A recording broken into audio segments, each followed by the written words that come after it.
Hello, and welcome to the Sound on Sound People and Music Industry podcast channel. Today we're talking to Stewart Tavener. I first met Stewart in his role as a recording engineer and mixer at Sleep Safe Studios, but he's probably better known as the man behind the Xaudia and Extinct Audio microphone brands. He's also pretty much the go-to man for all things ribbon microphone in the UK.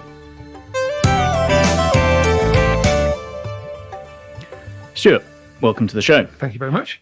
Can you tell us a little bit about your background? I think there's a physics PhD in there somewhere, isn't there? And how you first became interested in the technical side of microphones? It's a good question. So it's chemistry rather than physics, or physical chemistry, the boundary between the two. A lot of work on things like magnetic resonance, which sounds like a long way away from microphones. But because we were making measurements, principles like signal to noise were extremely important. And we tended to run on fairly low academic budgets, which meant if things broke, they had to be fixed. And I developed some skills in fixing broken amplifiers and similar bits of equipment, sometimes without instructions. I played in bands since I was 14 and was very interested in recording our own music. I think the whole microphone side of things started when I found an old Reslo ribbon microphone at a car boot sale. I took it home, plugged it into an old Tascam 4-track, and I thought it sounded wonderful. So being me and being curious about these things, the second thing I did with it was to take it apart, and I broke the ribbon. Absolutely heartbroken. And it probably sat there in a box, and it came to me with me to university. And sometime around about the late 1990s, when the internet was just getting going, I found a music discussion group. And there was a certain Dave Royer on there who kindly shared some tips about how I might fix this ribbon microphone. So I went away. Through my academic contacts, I was able to get hold of some very thin aluminium foil. I think they were used for X-ray sources at the time for scientific experiments. Figured out how to corrugate it and made a working microphone from what was there. I was really pleased. And then I guess my academic career didn't really go where I thought it was going to go. And at the same time, the band was doing quite well, and we'd started building our own recording studio, again on a limited budget. And I started buying broken bits of equipment with the idea of maybe saving a few quid and fixing them and building our studio that way, which worked quite well. In particular, the microphones kept grabbing me. At that time, you could get broken British ribbon microphones for maybe £30, and I could get them working, which was much cheaper than doing something like buying an SM57, for example. And I love the character of them. I love the warmth. I love the way they made you sound instantly like you were on the BBC. And that was really a large part of how I got started with the ribbon microphones in particular. And they do lend themselves to repairs quite nicely. Things are fairly human-sized, and it's basic physics rather than esoteric electronics that makes them work. So they seem logical to me with my background. And when did you start fixing things for other people? So around about 2007, my academic career had kind of ground to a halt, and I realised I was either going to stay there for the pension or I could try and do something else. And I made that decision to get out. But it wasn't the original plan to fix things for a living. The original plan was to run a recording studio. But it's quite hard, as I'm sure a lot of our listeners will know, to make money from recording music, because a lot of people are doing it. And a lot of musicians, they don't have a great budget either. So on the side, I put up a little website and started offering my services as a general repair guy, which was Xaudia.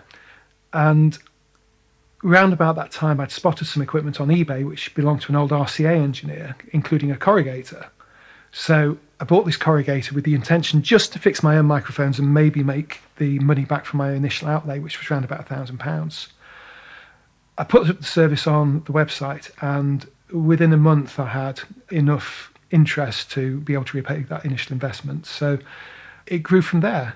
And by 2010, I had a queue of work for the repairs, and I still have a queue of work now. It's never got to the point where there weren't broken ribbon microphones here waiting to be repaired. At the beginning, I was more of a general repair guy, but I did find that I was good at the ribbon microphones. I understood them, and I went more and more into specialising in that direction.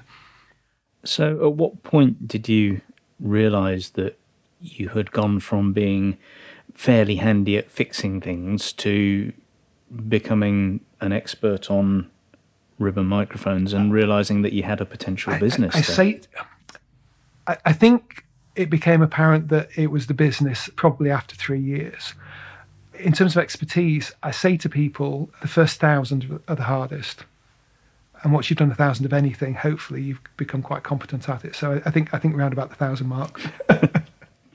Now, you've previously told me that ribbon microphones are fundamentally fairly simple devices. So what kind of challenges does repairing them throw up? Is it around parts, or is it knowledge, or is it... It's details, and it's getting things to be reliably repeatable and consistent. I think that's one of the challenges.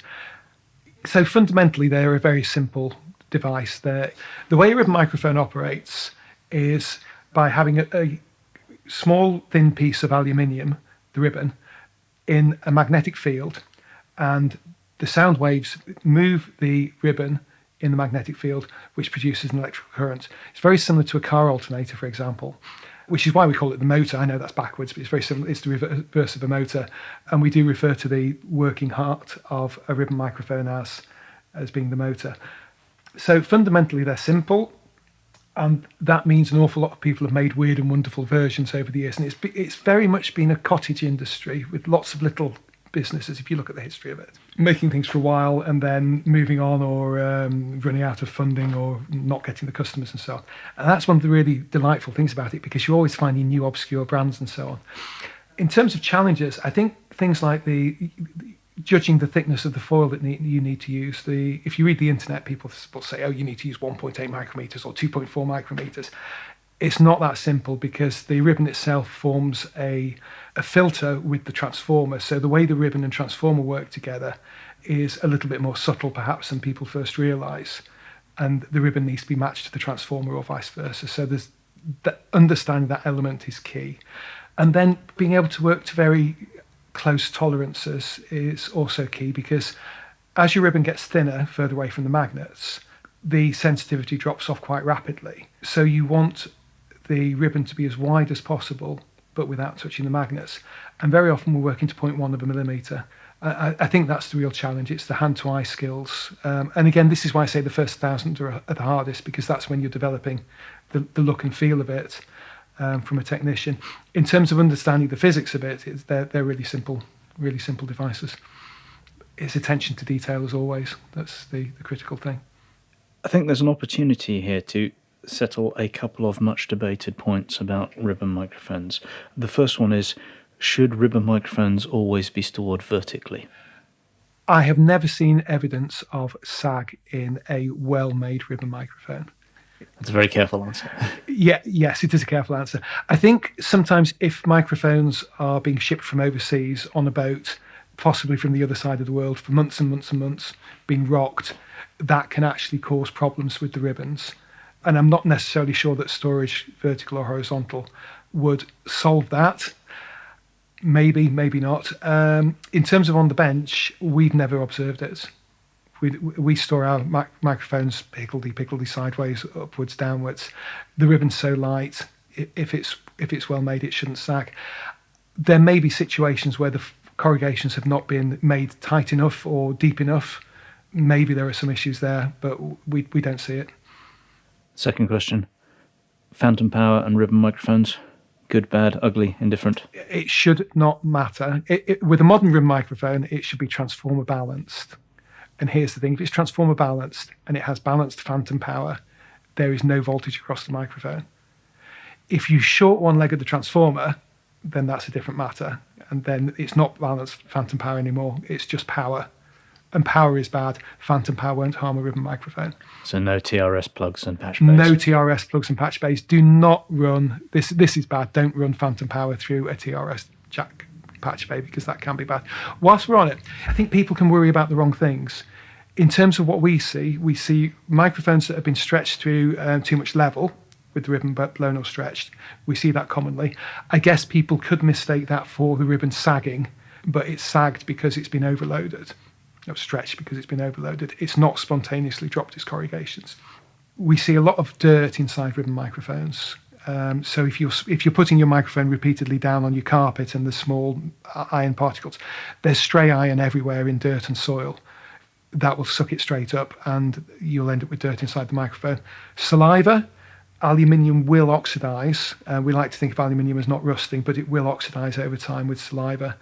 And wind blasts, bad handling, those are the things which damage your microphone. I'm far more concerned about those things than I am about balanced phantom power and about ribbon sag. So don't overload it, don't put it down on the carpet, yes. Don't spit on it, yes. And keep away from wind blasts. Don't use them outside without a Rycoat or a windshield. A suitable windshield, yeah. So moving on then to Extinct Audio and the BM9, why did you choose to use this design or to go with this design? What led you in that direction? I'd done a lot of modifications of the Bang & Olufsen microphones in particular, and the BM3 was one that I particularly liked working on. So it seemed a logical starting point for those things. And when they come in very often, those microphones, they've got weak magnets, so we'd replace the magnets, replace the ribbon. They had 50 ohm transformers, which meant they're quite low output, so we might put a new transformer in there. So that was we're getting into point. My grandfather's axe territory. Absolutely. There, aren't we? No, absolutely. So we'd already got the skills for those kind of repairs and spare parts for it. But the BM9 is not a BM3. The only part you could take off the BM9 and put on the BM3 is the top cap. There is no other common component to it. It's a completely new microphone. No new product launch goes without any hitches. What kind of hurdles have you had to overcome with this one? I think the hardest thing for me has been balancing things, because I've continued to run the repair shop, which is, I love working on the old microphones. And then, can I answer it in a roundabout question and tell you a little bit of how I was able to get them up and running? Yes. Which might actually be the answer to the previous question. So my friend Adam lost his job. And people had asked me for years and years and years, why don't you make your own microphone? And I'd never had the manpower to be able to consider doing it. With an extra pair of hands, I thought, well, maybe we can create new microphones and create some useful employment. Adam came on board, and that was the opportunity to do it. I didn't want to let go of repairing things because that's what I love doing. So balancing the repair shop with orders for new microphones, I think that's been the hardest thing for me, because if we're busy with the new mics, I'm getting behind on repairs. And if we're not busy with the new mics, then it's the usual cash flow issues and so on. I suppose the hardest thing was doing things like getting the money together to do it, finding the engineers in England who could make the parts for us. That's been a challenge. Did you have to do much in the way of prototyping, or were you fairly confident about? No, we did. It was 7 months between incorporating the business and getting the first microphones out there. I think it's pretty quick, really, but that's quite a long time without any income coming in. I suppose we were in a good position anyway, because I had quite a long list of people I could call and say, hey, do you want to try this? Because I've been doing repairs for 10 years by the time that Extinct started. So I think really we did very well, and things went a lot more smoothly than perhaps we'd even anticipated, to be honest. We did find we outgrew our infrastructure quite quickly, which is why we've recently had to move everything to a new premises. We were definitely getting to the point where we're building limited, and then we've just gained an extra pair of hands. So we've got a third person now, Paul, who's come on board to help with things. But I don't want to get to the point where I become a man manager. I want to use my hands and be at the bench, really, which is the major motivation for me. I'm going to come back to that in a bit in terms of future plans. But do you find that the design characteristics of the BM9 lend itself to particular roles? Are there particular jobs that you would recommend it for, or that kind of design? I've learned that my customers will always surprise me. and find something new to do with it. I don't really want to say it's for this or it's for that. It's a general purpose ribbon microphone. And the Black Ops version is designed to be a near field version of that. So it has a bit of bass cut in the transformer. That's the thinking behind it. We had a customer come along and say, can I use this on a kick drum? And I thought, no. But then they did. With care and a pop shield, and it was a closed skin on the front. And it sounded really good. People do weird and wonderful things. We've got somebody taking the Valkyrie to record bird sound, which really surprised me. And I would never have recommended the microphone for that, but he's off in the Orkney Islands recording nature sounds with it. He's put the microphone in a tent. He's built a whole tent as a windshield, which is madness. But if it works. So I'm really reluctant to say this microphone is for X, because our customers are so knowledgeable, and they always have their own plans about where a sound will work, that, general purpose. Try it. Any interesting stories about people who have abused the microphones, and maybe you've had somebody coming back and said, this doesn't work anymore, or I tried to do this? People are relatively sensible in the way that they use them, and I always put an idiot-proof guarantee on repair anyway. So if they break things within the first few weeks, it's fine. I think some of the things which astound me are the way people sometimes send things along. I always tell the story of an RCA 7070X, which is well over £1,000 worth of rare vintage ribbon microphone, and a customer wanted an urgent repair on it. So he posted it up to me in an unregistered package, a jiffy bag around the microphone, and our postman managed to jam it into the letterbox. Now, for those who don't know, the 77, it's quite a big microphone with a mesh, so we had to remove it from the letterbox, straighten the grills and so on, and go back. That was one thing that did astound me. So what's next for Xaudia and Extinct? You've got this lovely new room. Does this indicate anything of an expansion? Are we going to see anything different coming out of the building, or are you at a stable point for the company? So it's been a hell of a year for everybody, and I think this year is going to be one of consolidation. So we've managed to pull off a move to a nicer premises, which is going to be our own home for hopefully the next 20 years. That's been a big investment. I think we just need to take stock, put a little bit of money back into the bank account, and go again. I think you won't be seeing condenser microphones from us, despite a rumour earlier in the year. we did see your Instagram post. My E47. I built that for as a clone for our own studio, and a few years ago, and I put an Extinct badge on it. So it was just a little bit of fun. It was amazing how much interest we got from it. I'm not interested in building condenser microphones until I could build my own capsule, and if I could make my own capsule, it would become an interesting exercise for me, because I really think that would be fun and exciting. If it's a case of buying in capsules and electronics and making something and reselling it, it's not me. And again, I'm not an electronics expert. People think perhaps I am, but it's electromagnetism that I've come in from.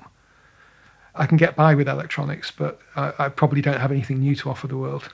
But the capsule side of it could be interesting. So perhaps one day it would be nice, wouldn't it? But I think for the coming year, we just have to stick to our core business and just consolidate a little bit, and then see where the world's at before going again. We do have a mid-side transformer decoder on the horizon for stereo microphones. So if you're using a stereo ribbon microphone in mid-side mode, it will give you left and right output. It's a very simple device, passive device. So that'll be the next thing. So that's just a box that you would plug in between the microphone and the preamp. Mixer. Yeah. Well, I think that just about covers the whistle-stop tour of your professional life, Stuart. Thank you very much. I've found it fascinating. I'm sure our listeners will too. Thank you for taking the time to talk to us today. My pleasure as always. This has been the Sound on Sound podcast with guru of all things ribbon microphones, Stewart Tavener. Thank you for listening, and be sure to check out the show notes page for this episode, where you'll find more details and web links. And from there, you're only a step away from the soundonsound.com/podcast page, where you can explore what's playing on our other channels.